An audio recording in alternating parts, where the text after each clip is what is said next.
రేవంత్ సర్కార్ సంక్షేమం సంక్షోభంలో కొట్టుమిట్టాడుతుంది. ఎన్నికలకు ముందు రేవంత్ రెడ్డి చేసిన డిక్లరేషన్లన్నీ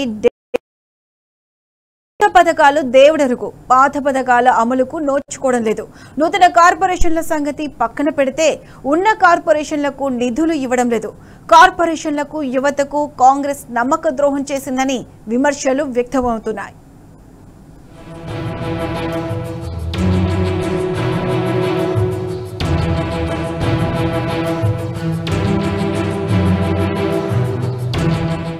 గత అసెంబ్లీ ఎన్నికలకు ముందు కామారెడ్డి డిక్లరేషన్ పేరిట బీసీలకు, చేవెళ్ల డిక్లరేషన్ పేరిట ఎస్సీ ఎస్టీలకు కాంగ్రెస్ పార్టీ అనేక హామీలను గుప్పించింది.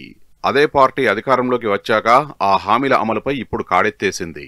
కొత్త పథకాల సంగతి దేవుడెరుగు, పాత పథకాల అమలుకు గడ్డుకాలం దాపురించింది. హామీల సంగతి అటుంచితే గత బీఆర్ఎస్ సర్కారు అమలు చేసిన అనేక సంక్షేమ పథకాలు అటకెక్కాయి. ఆయా పథకాలకు సర్కారు నిధులివ్వకపోవడంతో సంక్షేమ శాఖలు నిర్వీర్యమవుతున్నాయి. మొత్తంగా ప్రజా సంక్షేమం సంక్షోభంలో కొట్టుమిట్టాడుతున్నది. సంక్షేమ పథకాల అమలులో సర్కారు నిర్లక్ష్యపు వైఖరిపై బీసీ, ఎస్సీ, ఎస్టీ, మైనారిటీ వర్గాలు తీవ్ర ఆగ్రహం వ్యక్తం చేస్తున్నాయి.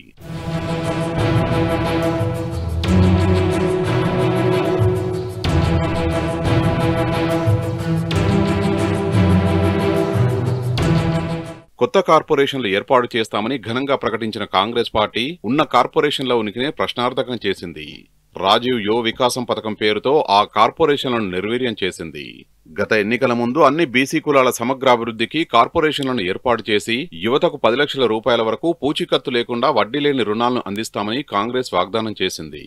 ఎస్సీల్లో మాల, మాదిగలతో పాటు మిగతా 57 షెడ్యూల్డ్ కులాలకు వేర్వేరుగా కార్పొరేషన్లు ఏర్పాటు చేసి ఏటా 750 కోట్ల రూపాయలు కేటాయిస్తామని ఘనంగా ప్రకటించింది. ఎస్టీలకు సంత్ సేవాలాల్ లంబాడా కార్పొరేషన్, ఎరకల కార్పొరేషన్, తుకారం ఆదివాసీ కార్పొరేషన్ ఏర్పాటు చేసి ఏటా 500 కోట్ల రూపాయలు కేటాయిస్తామని హామీ ఇచ్చింది. కానీ 2 ఏళ్లైనా అమలు కాలేదు.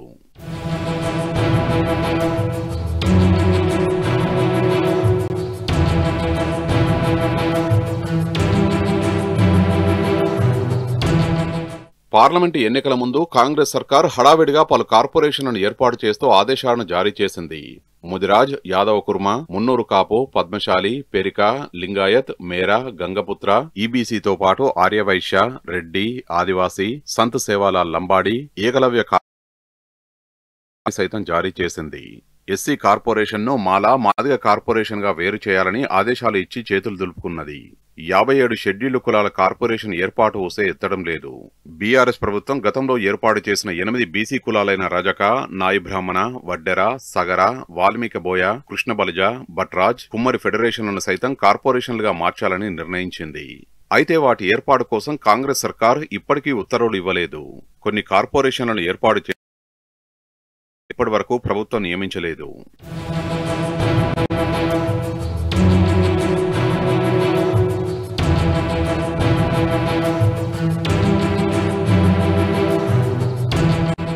గడిచిన 22 నెలల పాలనా కాలంలో కార్పొరేషన్లకు కాంగ్రెస్ ప్రభుత్వం ₹1 కూడా విడుదల చేయలేదు. రాజీవ్ ఆయా సామాజిక వర్గాలకు మరో నమ్మక ద్రోహాన్ని తలపెట్టింది.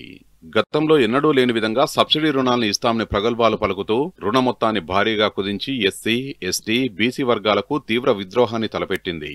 ఎస్టీలకు సంబంధించి ట్రైకార్ సంస్థ రుణాలను దశాబ్దాలుగా అందిస్తోంది. అయితే సబ్సిడీ రుణం యూనిట్ విలువ 50,000 రూపాయల నుంచి 10 లక్షల రూపాయల వరకు ఉండేది. ఎస్సీ కార్పొరేషన్ కూడా గరిష్టంగా 10 లక్షల రూపాయల వరకు సబ్సిడీ రుణాన్ని అందించేది. బీసీ కార్పొరేషన్ గరిష్టంగా 5 లక్షలు, అంతకు మించి కూడా సబ్సిడీ రుణం అందించే వెసులుబాటు ఉండేది. కానీ ప్రస్తుత పథకం ద్వారా గరిష్టంగా అందించే సబ్సిడీ రుణం 4 లక్షల రూపాయలే.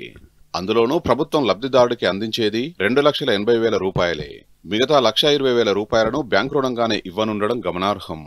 దీంతో పాటు గతంలో ఆయా శాఖల్లో రుణ దరఖాస్తుదారుడి గరిష్ట వయోపరిమితి 50 ఏళ్లు ఉండగా దానిని యువ వికాసం పథకంలో 60 ఏళ్లకు పెంచి అసలు లక్ష్యాన్ని నీరుగార్చే పనిచేసింది.